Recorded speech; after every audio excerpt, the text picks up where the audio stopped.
दलितों को आरक्षण, महिलाओं को बराबरी, अल्पसंख्यकों को सुरक्षा, ये सब उनके ही विचारों की झलक थी। ये सब सिर्फ नीतियां नहीं थीं, बल्कि उस इंसान के सपने थे जिसने अपनी पूरी जिंदगी समाज के सबसे पिछड़े, सबसे दबे लोगों को उठाने में लगा दी। वो कहते थे, मैं उस समाज को छोड़ दूंगा जो मुझे इंसान नहीं समझता। कई बार बाबा साहब पर सवाल उठे। लोगों ने पूछा, धर्म को संविधान में शामिल क्यों नहीं किया? आरक्षण क्यों दिया? कुछ ने तो ये भी कह दिया, बाबा साहब ने देश को बांट दिया। लेकिन सच क्या था?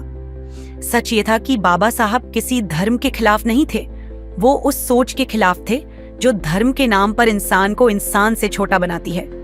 वो कहते थे, धर्म को राजनीति से दूर रखो, वरना लोकतंत्र खतरे में पड़ जाएगा। उनके लिए धर्म का मतलब था न्याय, करुणा और समानता। और इसी सोच के साथ उन्होंने संविधान में वो बुनियाद रखी जिस पर आज का भारत खड़ा है। जब संविधान पूरा हुआ, लेकिन ये सब आसान नहीं था। संविधान की एक एक लाइन के पीछे था एक सपना, एक संघर्ष और कुछ ऐसे लोग जिन्होंने देश को एक नया रास्ता दिखाया। 26 नवंबर 1947 को बनाई गई थी संविधान की ड्राफ्टिंग कमेटी। इसमें कुल 7 सदस्य थे। पहले थे डॉ. भीमराव अंबेडकर, अध्यक्ष।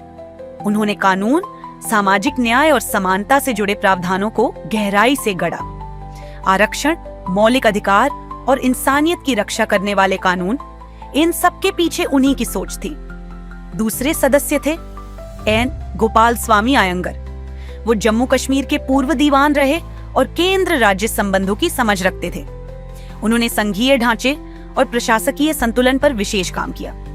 तीसरे थे अल्लादी कृष्ण स्वामी अय्यर, एक बेहद प्रतिभाशाली वकील जिनकी कानूनी भाषा और सोच ने संविधान को तकनीकी मजबूती दी। चौथे सदस्य के.एम. मुंशी, एक लेखक, स्वतंत्रता सेनानी और विचारक। उन्होंने भारत की सांस्कृतिक पहचान को संविधान में समाहित करने की कोशिश की। पांचवे सैयद मोहम्मद सादुल्ला, असम के पूर्व मुख्यमंत्री जिन्होंने अल्पसंख्यकों के अधिकार और धार्मिक आजादी की पैरवी की। छठे सदस्य डी.पी.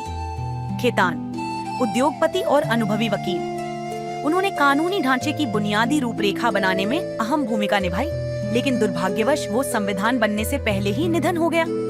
और सातवें थे बी.एल. मित्तल। हालांकि शुरुआत में थे, लेकिन कुछ समय बाद उन्होंने स्वास्थ्य कारणों से इस्तीफा दे दिया। धीरे धीरे सादुल्ला साहब बीमार रहने लगे। मुंशी और गोपाल स्वामी अयंगर प्रशासनिक कार्यों में व्यस्त हो गए और अय्यर साहब भी कम सक्रिय हो पाए। आखिर में ड्राफ्टिंग कमेटी में सबसे सक्रिय सदस्य बचे सिर्फ डॉ. अंबेडकर। उन्होंने अकेले दम पर पूरा संविधान तैयार किया। यहाँ तक कि जब संसद में सवाल उठे तो टी. कृष्णमाचारी बाद में शामिल हुए ने खुद कहा, doctor Ambedkar did the work of drafting the constitution almost single handedly. यानी वो लड़ाई अकेले लड़ी, लेकिन जीत पूरे देश को मिली। तो ये दुनिया का सबसे लंबा लिखित संविधान बन चुका था। 395 अनुच्छेद, 8 अनुसूचियां जो अब 12 हो चुकी हैं और 22 भाग। लेकिन ये सिर्फ आंकड़े नहीं थे, ये इतिहास की इबारतें थीं। हर अनुच्छेद में संघर्ष की कहानी थी, हर भाग में एक दबे कुचले की उम्मीद थी। कलम बाबा साहब के हाथ में थी, लेकिन आवाज हर उस बच्चे की थी जो स्कूल नहीं जा सका, हर उस औरत की थी जिसे घर से बाहर निकलने की आजादी नहीं थी, हर उस मजदूर की थी जो मेहनत करता रहा पर उसे इंसान नहीं समझा गया। बाबा साहब का सपना था एक ऐसा भारत जहां जाति पूछकर काम नहीं दिया जाए, जहां धर्म देखकर इंसाफ नहीं दिया जाए, जहां पहचान से नहीं योग्यता से इंसान को पहचाना जाए। आज अगर कोई गरीब बच्चा अफसर बनता है, अगर एक दलित महिला अदालत में जज बनती है, अगर कोई पिछड़ा समाज का बच्चा संसद में सवाल करता है, तो उसके पीछे खड़ा है बाबा साहब का संविधान। उन्होंने हमें सिर्फ कानून नहीं दिया, बल्कि जीने का तरीका दिया। उन्होंने कहा, शिक्षित बनो, संघर्ष करो, संगठित हो, करो, एकजुट रहो। आज उनके इन्हीं 3 शब्दों में पूरे आंदोलन का सार छिपा है। शिक्षा ताकत देती है, संघर्ष बदलाव लाता है और एकजुटता क्रांति की नींव बनती है। बाबा साहब कहते थे, मैं उस समाज का हिस्सा नहीं बन सकता जहां मुझे इंसान ही नहीं माना जाता। उन्होंने धर्म बदला, लेकिन मजहब नहीं छोड़ा। उन्होंने विचारों की क्रांति की, हिंसा की नहीं।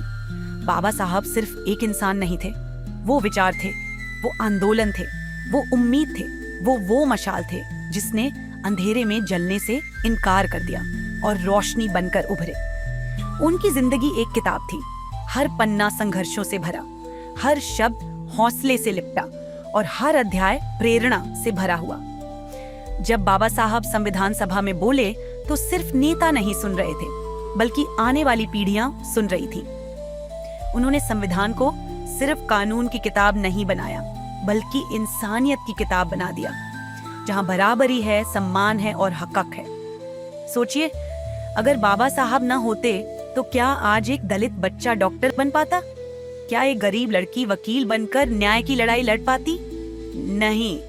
इसलिए हमें उनका सिर्फ सम्मान नहीं करना चाहिए, बल्कि उनके विचारों को अपनाना चाहिए।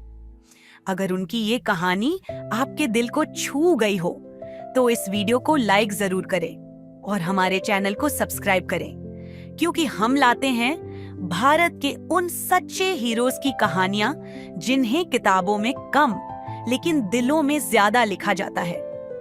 और हाँ, जाते जाते इतना जरूर याद रखना, बाबा साहब ने सिर्फ संविधान नहीं लिखा, बल्कि हमें एक नई पहचान दी।